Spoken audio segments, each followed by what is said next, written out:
مذمتیں کرتا ہوں، میرے مذمت کرنے سے کیا ہوگا؟ وہاں مائیں تو کٹ رہی ہیں نا، بیٹوں کے سہاگ تو اجڑ رہے ہیں، اور پھر آج وہ پکار کے کہیں اے میرے مسلمان بھائیوں کب میری مدد کو آؤ گے، کب میری مدد کو آؤ گے؟ آج مسلمان اتنا بزدل ہو چکا ہے، غیرت کا جنازہ نکل گیا ہے کہ جب تو مسلمان ہے، ذلیل النسل ایسے لوگ ہوتے ہیں کہ جب دین پہ بات ہے تو بغیرت جو ہے نا بغیرتی کا مظاہرہ کرتے ہیں، ان کا دین سے کوئی سروکار نہیں ہے، کوئی سروکار نہیں ہے۔ آج اس ملک کے اندر بلکہ پوری دنیا میں آج اس مسلمان بہن کی عزت لٹ رہی ہے، کوئی ہے بولنے والا؟ اس کائنات میں کتے کا بھی خون سستا اتنا نہیں ہوگا جتنا سستا خون مسلمان کا ہے۔ اس ملک کے اندر ایسی تنظیمیں بنائی گئی ہیں جو جانوروں کا تحفظ کرتی ہیں۔ کبھی آپ نے دیکھا ہوگا اگر کسی جانور کو مارا جائے تو تنظیمیں اٹھ کے کھڑی ہو جاتی ہیں، ہم ان جانوروں کے حقوق کے محافظ ہیں۔ آپ مار نہیں سکتے، آپ کسی ایسے پرندے کو ماریں جو نایاب پرندہ ہو، ساری تنظیمیں اٹھ کے کھڑی ہو جاتی ہیں، اس پرندے کو نہیں مانا، یہ نایاب پرندہ ہے، یہ اس کی نسل دنیا میں پائی نہیں جاتی۔ صاحبو، جس معاشرے میں، جس دنیا میں کتوں کے حقوق ہوں، جانوروں کے حقوق ہوں، سوروں کے حقوق ہوں، خنزیروں کے حقوق ہوں، اگر اس معاشرے میں، اس کائنات میں اگر حقوق نہیں ہے تو صرف مسلمانوں کے حقوق نہیں ہے۔ کبھی آپ نے سوچا ہے اس چیز کو؟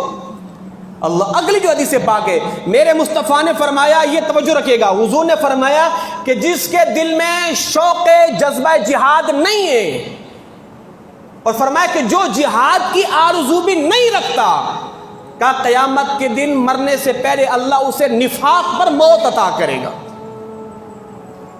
جذبہ جہاد بھی نہیں ہے اور جہاد پر مرنے کی آرزو بھی نہیں ہے، اس کو ڈرنا چاہیے کہیں میری موت نفاق پر نہ ہو۔ تو اس کائنات میں صاحب صرف مسلمانوں کا سستا خون ہے۔ آپ کیوں نہیں سوچتے؟ آپ کی کیا عقل جو ہے وہ کام کرنا چھوڑ گئی ہے؟ آپ نے کیوں نہیں سوچا جناب کشمیر کے اندر 2 سال ہو گئے لاک ڈاؤن والی کیفیت ہے، یہاں ایک رات کا لاک ڈاؤن ہوا، ہماری قوم تڑپ رہی ہوتی ہے، مر رہی ہوتی ہے، دکانوں کی شکل اٹھا کے اندر گھس رہی ہوتی ہے، پولیس والوں کو مار رہی ہوتی ہے۔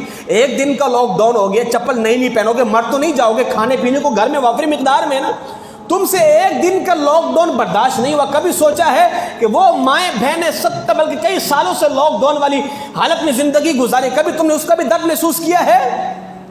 یہ اللہ کا تمہیں عذاب دیا جا رہا ہے، اے اہل اسلام تمہیں عذاب دیا جا رہا ہے، تم مردہ ہو چکے ہو، تم بغیرت ہو چکے ہو، رب تمہیں یہ عذاب دے رہا ہے۔ کم بختو، ان کا بھی درد محسوس کرو جو کلمہ گو ہیں، وہ بھی رب کعبہ کو مانتے ہیں، ہم بھی رب کعبہ کو مانتے ہیں، تمہارے بھائی ہیں۔ المسلم اخو المسلم کا سرکار نے فرمایا ہے مسلمان کا بھائی ہے، کبھی تمہارے اندر وہ ان کی جو فیلنگ محسوس نہیں ہوئی؟ تو لو پھر تم بھی یہ عذاب بھوگتو۔ میرے مصطفیٰ نے فرمایا جو قوم جہاد نہیں کرے گی اللہ اس قوم کو ایک عذاب میں پوری قوم کو مبتلا فرما دے گا۔ آج ایسا ہے نہیں، ایک عذاب میں پوری قوم مبتلا ہے۔ بھوک سے مرتے مرتے جب اس کی جان بلکنے کو آتی ہے تو فلسطین کا یہ ملک شام کا چھوٹا سا بچہ ہے، اس کا جملہ کتنا دردناک ہے، وہ کیا کہتا ہے مرتے مرتے؟ ہاں میں جا رہا ہوں رب کی بارگاہ میں، اللہ کو جا کے میں تم سب کی شکایت کروں گا۔